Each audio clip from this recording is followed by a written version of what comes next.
Well, hello there, friendos. Welcome back to the RimWorld Rags to Riches series. I am ever so tickled plum pink to see you all back here with me today, as we have much to do, friends. We're going to jump right into the action today, as we have many different things to tailor and sew together, such as new uniforms for our security force and officers. These are some proper police uniforms that I have added in, and I think that our security bots, the Roger Force, as I'm going to dub them as of right now, is looking pretty damn dapper in them. Just as well, we would also make uniforms for some of our other security folks like Jor and La, who we have already deemed as officers. Now, these uniforms are based on suggestions from you wonderful folks who seem to have been requesting them for quite some time now, so I am happy to oblige, of course, and these outfits will come from the Cyberpunk 2077 Police Outfits mod, as you can see here. It also adds a nice vest that I think we'll end up making in the future for our security force too. Now, naturally, of course, we can't have all of these great uniforms without a vehicle to match, so I actually ended up adding a new mod that adds in a proper police car that will go quite well with our highwayman, the Crown Vic.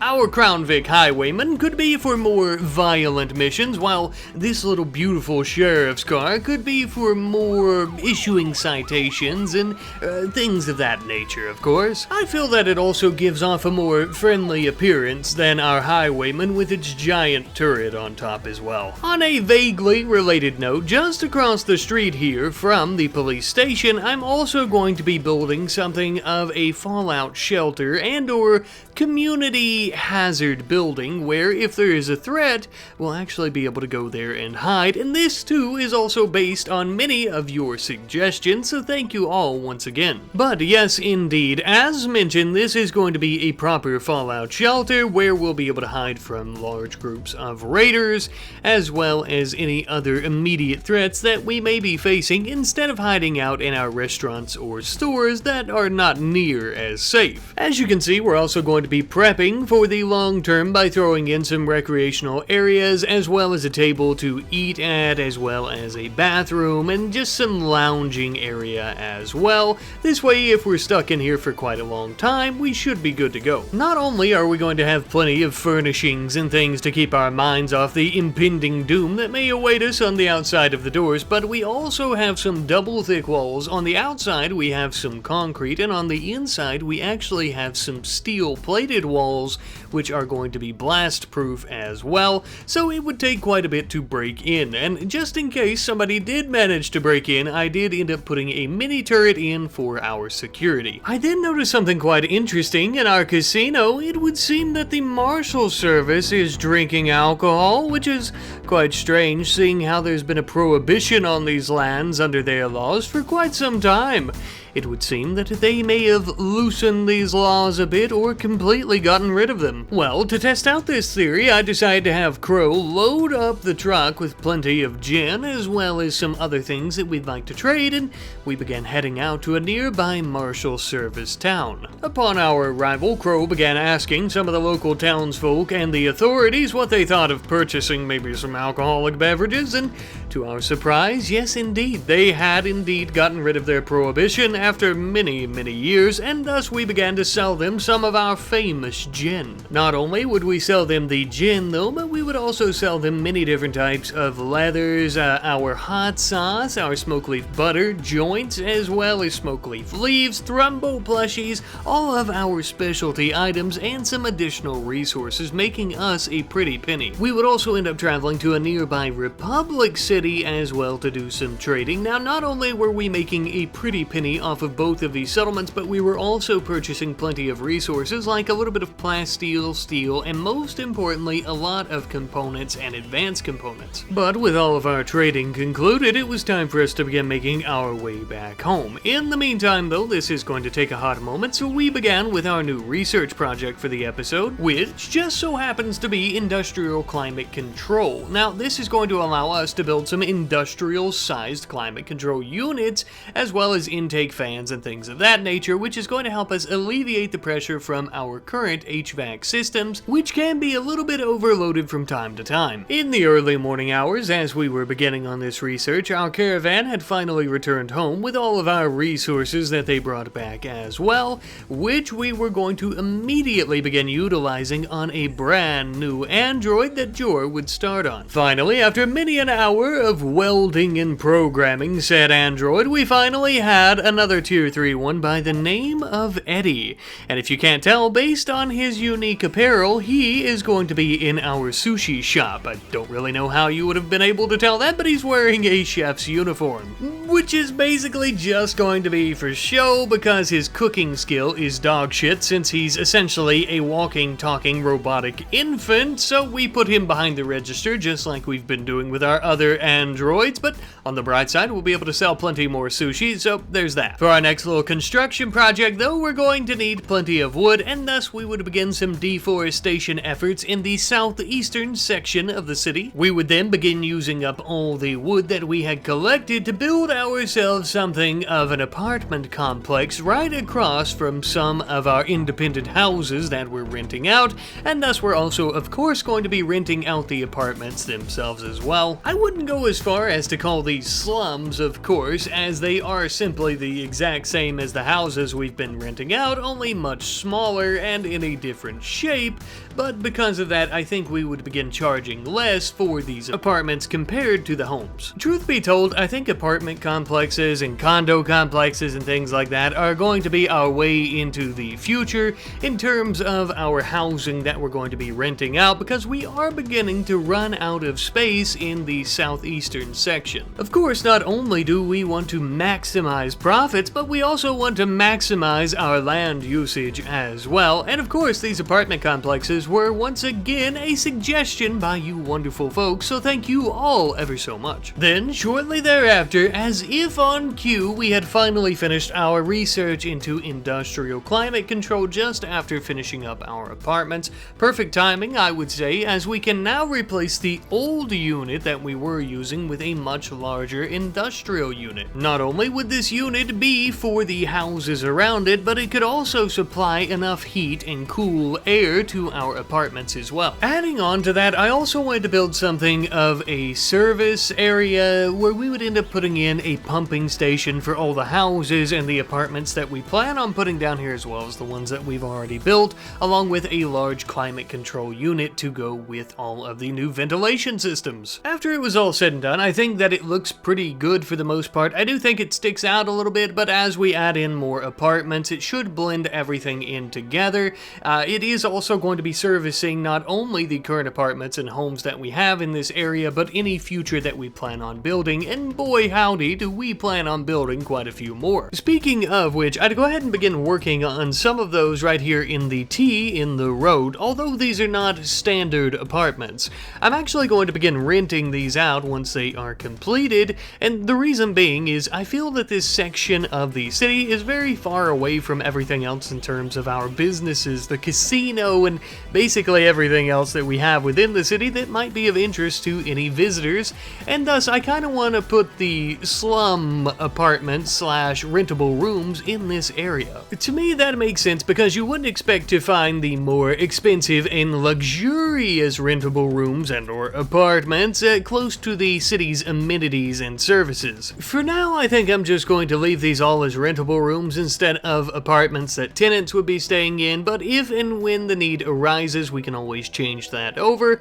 As you can see, we actually have a nice little patio area where people can go out and sit and enjoy that. It's the very least that we could do. We also have a kind of kitchen area here where maybe the residents could sit around and eat their meals or cook a few things or something like that. I might end up throwing a vending machine in, but along with that we also have an ATM, and of course we have some showers and bathroom stalls. Since the cheapest price we can make them pay for a room is 10 buckaroos, that's what we're going to be doing down here, and for our previous kind of low income rentable rooms we're going to be upping that to 30 because of their proximity to the casino as well as many new restaurants. But my friends, we would take a brief moment away from our city's expansion to turn on the television as there was a very important broadcast. Ah, it would seem that the Marshals are showing off their space program. Better yet, it would seem that they may be sending someone into outer space, this time for real. None other than Slate Hawthorne herself, the daughter of General Hawthorne, who is believed to be MIA at the moment. Well, regardless of his status, if he is alive, I'm sure he's watching, and I'm sure she'll be making her father and her nation very proud. Godspeed, Slate. Godspeed.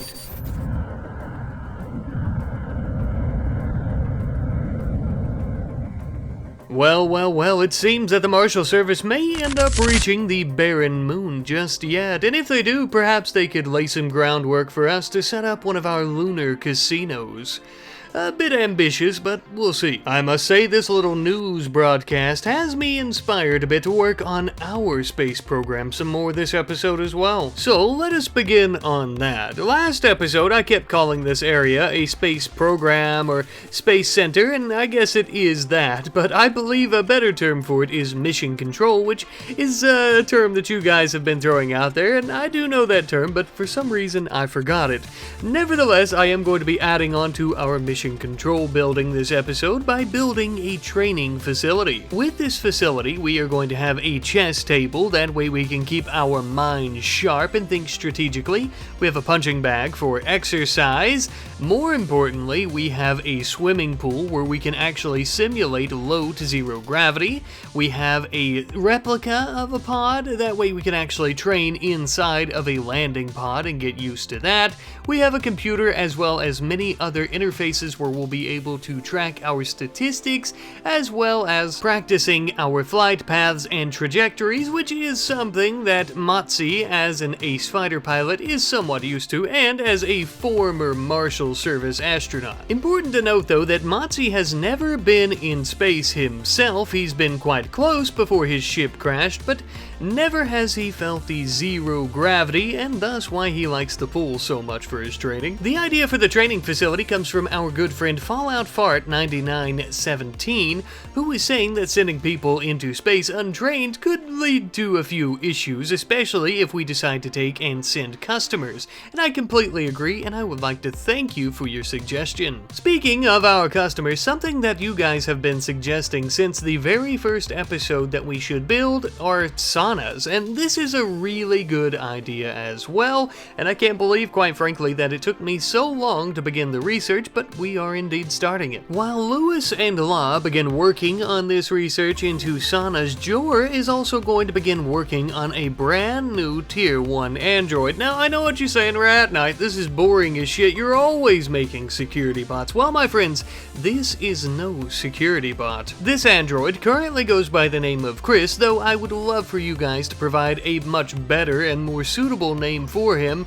He is actually going to be Motzi's personal companion into the heavens above. A robotic astronaut companion who is going to help him on his missions in the stars. We may also use him as a test dummy for our very first mission to an asteroid or what have you, instead of sending any human life forms. But taking a brief pause from all of our space program stuff, we actually finally finished our research into saunas, so once we're ready to do that, we'll be able to do so.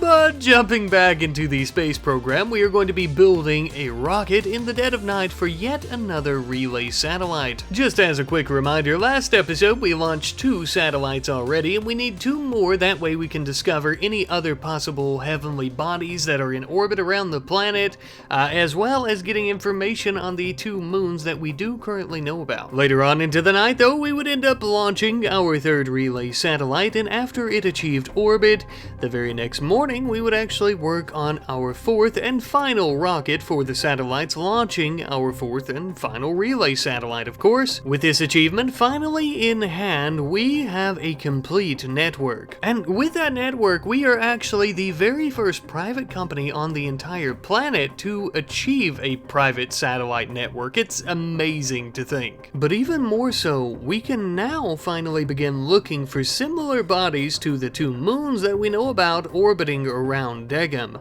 Funny enough, we ended up finding two that are quite similar, albeit they are much smaller. I'm not exactly sure if we could classify them as moons, maybe dwarf moons, or possibly just very large asteroids, but nevertheless, they are there. Regardless though, I still think it would probably be in our best interest to maybe try to shoot for our first landing being on a small asteroid in the belt that orbits Degum. Don't get me wrong, these two new heavenly bodies are an amazing discovery for us and for our private company, but I don't want to jump the gun and shoot for the moon, pun intended. Besides, I think we need a proper lander before we end up landing on any moon or dwarf moon, so we're going to need to take some time to begin restoring this one, even though we kinda already started working on it anyhow. And at the moment, while we're waiting on a mineral-rich asteroid to show up around the planet, I also thought it might be a good idea for us to build some proper pathing in and out of our mission control building. Gonna be hard to get to space if we're stuck in the mud here at the front door. While we're working around the city though, I also want to begin on a new research project, this time around hot tubs, as I feel that this would be a nice luxury item for many of our hotel suites,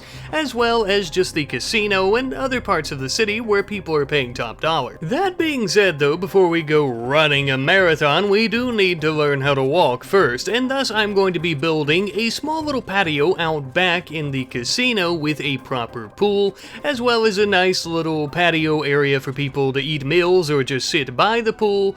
This will also come with plenty of towel racks, its own water tower, which is needed for this part of the city anyhow, and some other small amenities here and there. I think our guest will be quite tickled with this, and hopefully this new attraction will bring in more guests to the casino. Before I forget though, I want to pop in with a new name for our speed runner truck, which is actually going to be the Plains Wolf. This wonderful name comes from our friend Gemelli Diversi 6641. I apologize if I've mispronounced your name, but the Plains Wolf is actually a reference to one of our previous vehicles from the Gun Empire series, which was the Sand Viper. So I do very much like it, and it seems that many of you do as well. As I was continuing my search throughout the city for little projects to work on while waiting on the asteroid that we were so hoping for, I spotted a small corner here next to the apartment complex that we had previously built and decided to put in a very small park where the tenants could go and sit or even slide if they'd like, although that part is more for children of course. And though it was quite small, I was pretty darn pleased with how it turned out, and I think it helped tie all of the apartment complexes we've been building into the city quite nicely,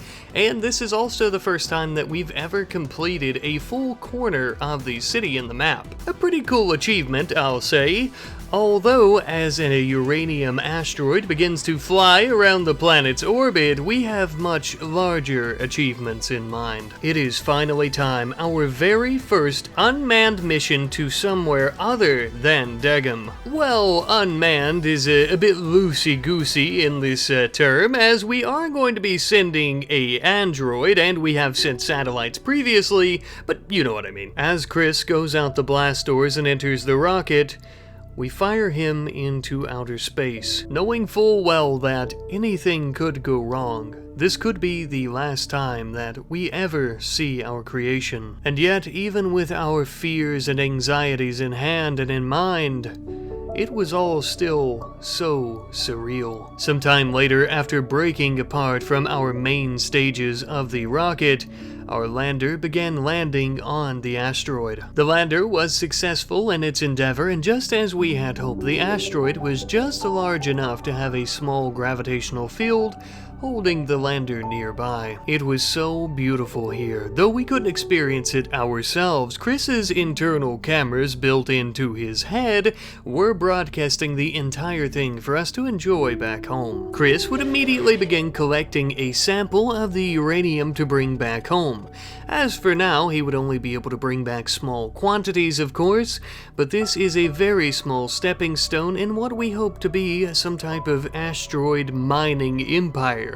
Maybe in the future. As we look back at the planet of Degum from the asteroid, here's some food for thought. We have somehow achieved putting an android in orbit around the planet in a low gravity of an asteroid, collecting uranium samples before returning home, while we still have many tribes on the planet itself and chaos in the outlands.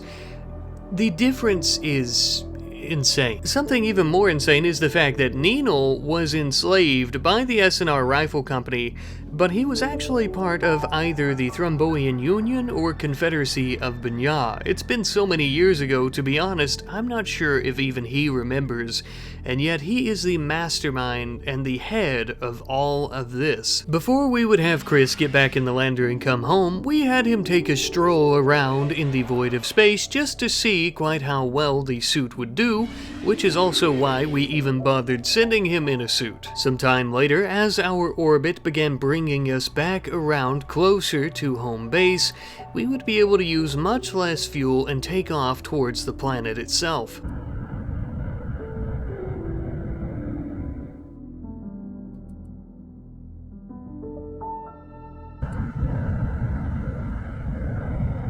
As our lander was coming down in one of the corners of the city, our security force would eagerly meet Chris, excited to see him. When Jor asked Chris what it was like being up there and getting to mine an asteroid and seeing the planet from so far away, Chris expressed that if he were to have the components necessary to feel emotions, he definitely would have been excited. Well, at least we think that's what he said. He just kept making beeping sounds. Nevertheless, we did return home with a sample of this space uranium, which we would promptly put in our mission control building, but we would actually end up putting it in a display case. It only felt fitting since it is our very first sample. I think we'll end up making plenty more as well, and maybe even at some point some type of museum. That could be fun. After bringing the samples in, Chris would immediately begin recharging his batteries. You've earned it, old pal.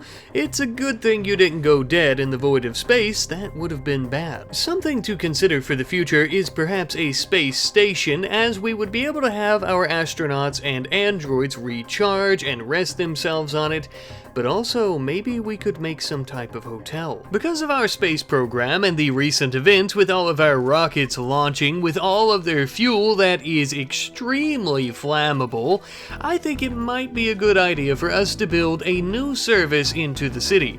This is going to be a fire department. Not only one of these buildings, but both of them. We are going to have two separate sections. They are going to be snugly built into this little T in the road though, which is going to be something that we experience more and more as we fill out the city more and more, and thus we are going to have to make sure that we're not trying to leave room for expansion, or when we build things we're going to have to make sure that we're done building them because we're running out of room. It was during this construction of the fire department that Lev ended up proposing. Now at some point in the coming months he and Verbi will end up getting married, which is a splendid occasion. With as large as our city is and our population and how it's growing, I'm shocked that this is our first real relationship and our first engagement, but I am quite happy for them either way. A day or two later though, and we had finally finished our fire department. Both buildings, as you can see on the left side here, we have the garage where our fire engines will stay, and on the right side we actually have the building where our firefighters will stay. And again, a big shout out to you guys for the suggestion as to building a fire department, and I just want to say thank you, of course, because your suggestions make this series continue,